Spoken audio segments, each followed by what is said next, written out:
Sumpah, gue suka banget sama Disclosure Day karena gue baru aja kelar nonton. Gue belum pernah lagi nonton film, khususnya tahun 2026 yang bikin gue bengong selesai nonton kayak, gila, ini bener kah? Gue nggak bisa ngebedain mana dunia nyata, mana dunia fiksi, mana dunia film. Dan iya gue tahu bahwa ini Disclosure Day ini adalah film ya, tapi terlalu nyerempet-nyerempet dengan apa yang beneran terjadi di dunia nyata. Dan ini kan latar filmnya itu sendiri kan di tahun 2026 menjelang ke Perang Dunia Ketiga. Mana nggak kita deg-degan kan nonton film ini gitu ya. Terus juga ini adalah menceritakan pengungkapan alien yang selama 75 tahun lebih disembunyikan oleh sebuah perusahaan namanya ada Wardeck Corporation. Ternyata selama ini disimpan-simpan dan mereka menyiksa alien selama ini. Alien udah hadir sejak tahun 60-an. Itu muncul nanti di akhir film tuh di video dimunculin semua itu. Gue bengong men, bengong banget apalagi tuh ini kan kesannya ending tuh dibikin kayak berita. Jadi kita nonton di layar IMAX gitu yang gede, nonton berita CNN gitu dan terus nonton berita-berita ABC gitu. Beneran nyata, nggak ada di blur, nggak ada dibilang CNN dibikin NNC gitu, enggak. Ini beneran kayak aduh. Opa Spielberg ya yang bikin ini ya. Dan ini bukan hal yang asing bagi Steven Spielberg karena juga dia bikin di tahun 82 itu yang E.T. kan. E.T. itu juga dia bikin dimana menghubungkan antara anak-anak yang berteman dengan alien gitu. Dan sekarang di tahun 2026 dia bikin lagi. Bisa gue bilang Disclosure Day ini adalah salah satu film fiksi terbaik yang ada di tahun 2026. Apakah film ini sempurna, perfect, tanpa celah? Enggak juga sebenarnya. Nanti kita bahas lagi di akhir. Tapi gue mikir sih, ini bikin kalian bener ya sesuai dengan di cerita filmnya. Ini bisa bikin kita tuh agak sedikit goyah gitu karena di sini kan dia kenapa selama ini alasannya kenapa nggak dimunculin itu ternyata takutnya nanti manusia belum siap dengan berita ini, takutnya nanti ada yang menganggap alien itu sebagai Tuhan lah kan dengan beberapa kemampuannya. Di sini ceritain semua dan itu benar-benar kayak singgungan-singgungan sosial yang terjadi itu kayak gini. Dan gue setelah nonton Disclosure Day ini ya, gue merasa bahwa apa yang dilakukan sama Donald Trump yang nyuruh ngungkapin adanya alien, piringan hitam, UFO, itu kayak berasa dia jadi tim marketingnya Disclosure Day jadinya gitu. Jadi ya benar-benar ini dunia nyata, dia bikin cerita yang benar-benar kita jadi konspirasi dan juga yang sampai sekarang itu nggak selesai dibahas. Apakah beneran ada alien gitu, alien bentuknya gimana gitu. Dan di sini supaya gampang ya kayaknya Opa Steven Spielberg ini juga menggambarkan alien ya kayak yang digambar visualisasi yang dibikin sama Hollywood di zaman dulu ya, mata besar, apa bibir kecil ngerucut kayak gitu gitu. Dan di sini bikin gue nangis sih guys. Di akhir tuh, waduh, ini gue nggak bisa review yang nggak terlalu spoiler ya, pasti nyerempet-nyerempet, pasti agak sedikit spoiler, jadi teman-teman harus siap gitu ya. Karena emang gue ceritain kulit luarnya aja, gue gak akan terlalu jauh kayak gitu. Karena emang yang makin berkesan, yang benar-benar berkesan adalah akhirnya. Karena emang ternyata emang di awal yang cenderung membosankan itu menurut gue yang sedikit dipaksakan, tapi ternyata itu semua diperlambat demi untuk gongnya di akhir. Inti cerita dari film Disclosure Day ini sebenarnya adalah di babak ketiga di menit-menit akhir itu yang bikin bengong. Udahlah pembaca beritanya di layar bengong, orang yang ngasih berita bengong, penonton bengong, semua bioskop orang-orang yang tadinya ada sedikit suara diem kayak bener-bener literally diem, kayak gue bengong gitu. Apalagi di akhir gue akan berikan pengumuman bluk layar hitam.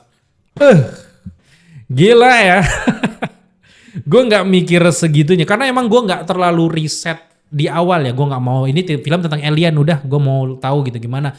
Ternyata dibikin mengambang-ngambang, kita kayak berasa kita tuh jatuh ke laut, ombak yang gede ngambang selama 2 jam. Di 20 menit akhir disitulah gongnya. Gila gitu. Untuk penggambar dari visual, aduh nggak usah ditanyain lagi deh. Menurut gue ini film the best ya secara visual. Kita tahu sendiri bahwa Steven Spielberg gimana kematangan seorang filmmaker ya ada di dia dengan umurnya gitu ternyata masih tetap menggemparkan. Memang banyak film-film alien terutama ini kalau kita mau garis bawah yang paling mirip kayak berasa sequel ya kayak dari serialnya itu ya X-Files ya itu juga cukup mirip tapi ini fresh idenya dia gitu meskipun ya memang kayak ini gambar-gambar kayak sawah-sawah kayak itu kan Itu di Indonesia juga ada men. Jadi buat kalian semuanya yang selama ini ke-trigger dengan kalau bahas UFO, kalau bahas tentang alien, kalian nonton ini deh menurut gua. Ini pas banget gitu. Terus juga ini kan film bercerita tentang si ini ya, ada karakter pemimpin dari Wardeck namanya adalah Noah Scanlan yang diperankan oleh Colin Firth. Dia ini punya alat gitu ya, dimana alat itu kayak alat untuk pegang bisa saling berhubung, berkomunikasi, bisa mengendalikan orang kemana-mana. Jadi di awal film kita langsung diperlihatkan seorang karakter namanya Dr. Daniel Kellner yang diperankan oleh Josh O'Connor. Di sini si Daniel Kellner ini melarikan barang yang sangat berguna, di mana ada beberapa kumpulan video bukti kalau sebenarnya selama ini si Wardeck Corporation itu menyiksa para alien. Dia pengen disclosure lah, sesuai dengan judul, kasih pengumuman ke orang semuanya, di reveal supaya ini menjadi hak semua orang, orang semuanya berhak tahu gitu. Kayak bener-bener kayak dunia nyata kan, apa yang dilakukan sama Amerika sekarang, apa yang dilakukan sama orang sekarang yang pengen tahu sebenarnya alien tuh ada apa enggak gitu. Kalau enggak ada kok, dari kecil kita sempat lihat ada UFO, ada yang terbang-terbang piringan hitam di tahun 60-an, 80-an, itu teknologi kayak gitu tuh mustahil dibikin sama manusia biasa kan. Nah, di sini dijawab bahwa ternyata dikiasin lah. Gue merasa bahwa ini kan dia dengan umur segitu, Spielberg risetnya mendalam, mungkin ada hubungan sama pemerintah juga. Ini gambaran apa yang terjadi. Ini kayak seolah-olah film ini tuh dibikin sebagai transisi awal. Ada film Disclosure, ternyata alien udah ada sejak tahun 60-an gitu, sejak 75 tahun yang lalu. Setelah ini udah kemakan sama seorang orang seluruh dunia, barulah beneran video ataupun sosok alien dimunculin.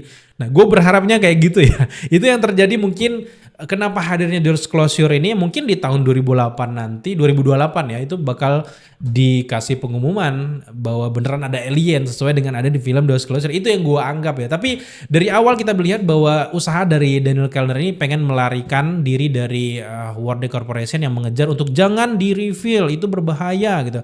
Dan selama ini dia nggak tahan bahwa Wardeck yang dipimpin oleh si Noah ini tuh menyiksa para alien, bahkan para aliennya dibunuh demi untuk riset dan juga teknologi yang mereka pakai. Dan itu juga berhubungan dengan teknologi-teknologi dari militer Amerika yang kadang teknologinya nggak masuk akal di era yang belum waktunya kayak gitu. Bahkan AI zaman dulu belum muncul, itu teknologi mereka udah canggih. Itu juga disinggung di sini di film ini. Dan yang menjadi karakter utama dari film ini adalah Margaret Fairchild ya, yang diperankan sama Emily Blunt. Gue bilang bahwa Emily Blunt sebagai MVP di sini, dia ngebawa emosinya itu dapet banget.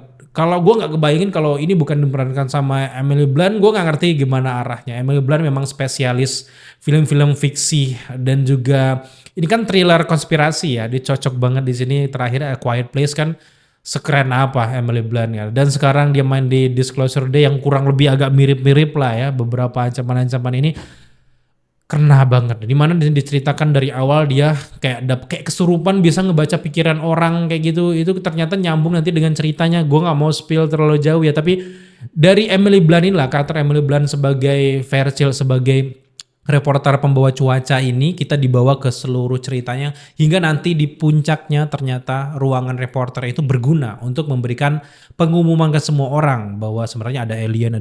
Tapi proses menuju ke sana kita harus fokus ke karakter dari Emily Blunt yang sebagai Margaret Fairchild ini, dan si Daniel Kellner ini dan juga si Margaret ini bersatu.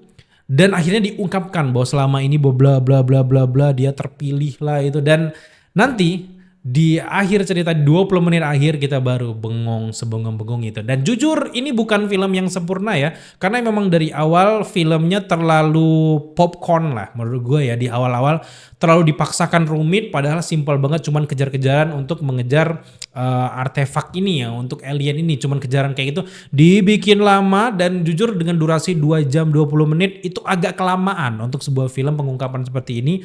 Memang akhirnya berhasil, gue akui bahwa berhasil, bahwa pengungkapan bikin kita bengong di 20 menit akhir. Tapi memang sebenarnya bisa dipasin aja di 2 jam, itu akan lebih tepat kayak. Karena emang di sini porsi karakter Emily Blunt itu terlalu banyak bikin perhatian, sehingga banyak karakter lain yang miss kayak gitu. Dan terutama yang bikin jadi korbannya film ini adalah sang villain yang gak terlalu dieksplor dengan terlalu baik gitu. Salah satunya kayak villain Noah Scanlan ya, diperankan sama Colin Firth. Yang tadinya dia sosok yang mengancam, berpengaruh kayak gitu, tapi tiba-tiba di akhir gitu doang gitu. Dan ada banyak banget momen-momen yang miss yang menurut gue yang harusnya bisa lebih bagus lagi ceritanya, tapi karakter ini hilang gitu aja gitu. Jadi apa yang terjadi? Cuman duduk di kursi akhirnya gitu, dan nasibnya ke depan apa? Apakah dia ditangkap kayak apa-apa kayak itu belum terlalu sampai ke sana. Dan gue merasa itu terlalu ngegas di karakter utama sehingga karakter villain di sini seolah cuma jadi tempelan gitu. Dan untuk karakter utama chemistry lumayan ya. Menurut gue ini sangat dapet, terutama lagi acting dari Emily Blunt. Bahkan di sini juga aktor ada karakter Jackson yang peran sama Wade Russell juga cukup mendukung cerita dengan sangat baiknya gitu. Kemudian juga yang menarik juga Colman Domingo ya. Colman Domingo itu agak beda ya actingnya di beberapa film terakhir dengan Hugo. Dia berperan sebagai Hugo di sini kan, gue cukup suka juga. Dan ide-ide membentuk rumah kecilnya si Margaret Fairchild ini juga menurut gue cukup menarik, dan gue suka sebenarnya mulai dari properti yang digunakan. Hanya saja memang alur ceritanya aja dibikin ngambang-ngambang di awal demi untuk kayaknya mengorbankan 2 jam pertama itu untuk bombastis di 20 menit akhir. Untuk dari segi sinematografi gue nggak pernah meragukan Janusz Kaminski ya, dia tetap keren di sini bikin filmnya, bikin gradingnya tuh udahlah keren banget gitu, nggak usah diragukan lagi. Sehingga beberapa CGI yang hadir untuk mendukung Alien ini pun menurut gue halus banget di sini, nggak ada yang celah-celah yang mengganggu mata gitu, karena memang di sini fokus ke dramanya, baru ke CGI-nya, baru ke nanti bawa ke fiksinya gimana lebih jauh. Karena di sini nggak banyak menggunakan teknik-teknik visual effect yang berlebihan gitu, kecuali kayak ada piringan terbang, dan itu di rekaman itu kan bisa dikamuflase jadi hitam putih, itu nggak masalah. Didukung juga sebenarnya sama scoring dari John Williams ya, meskipun umurnya udah 94 tahun kalau nggak salah. Masih keren aja sih scoring-scoring yang dihadirkan di sini. Tapi emang ya kekurangannya nggak memorable scoringnya kali ini. Kita keluar dari bioskop, kita nggak ingat scoring apa sekarang, kita apa yang terjadi di situ. Karena mungkin memang teralihkan ya sama beberapa pengungkapan di akhir yang terlalu bombastis ya menurut gue. Terlalu bikin bengong, jadi kita udah nggak mikir yang lainnya gitu. Itu menurut gue. Dan lagi-lagi gue sangat puas dengan Steven Spielberg. Dengan karya-karyanya, gue sebenarnya berharap ini ada sequel ya, karena di awal dibikin seolah-olah kita bertanya-tanya dan menggantung. Mungkin sequelnya tergantung dengan apa yang dilakukan sama Donald Trump ya, apakah dia berani munculin video-video seperti Disclosure Day ini apa enggak. Kalau berani, oke, mungkin bakal ada lagi sequelnya gitu. Dan secara keseluruhan gue sangat suka dengan film ini, sesuai dengan judulnya Disclosure Day, ini benar-benar se-disclosure itu guys. Jadi menurut gue ini sangat layak untuk kalian tonton, apalagi nontonnya di layar yang terbaik yang ada di daerah kalian. Dan di akhir review gue memberikan skor untuk Disclosure Day ini ada di angka 85 dari 100.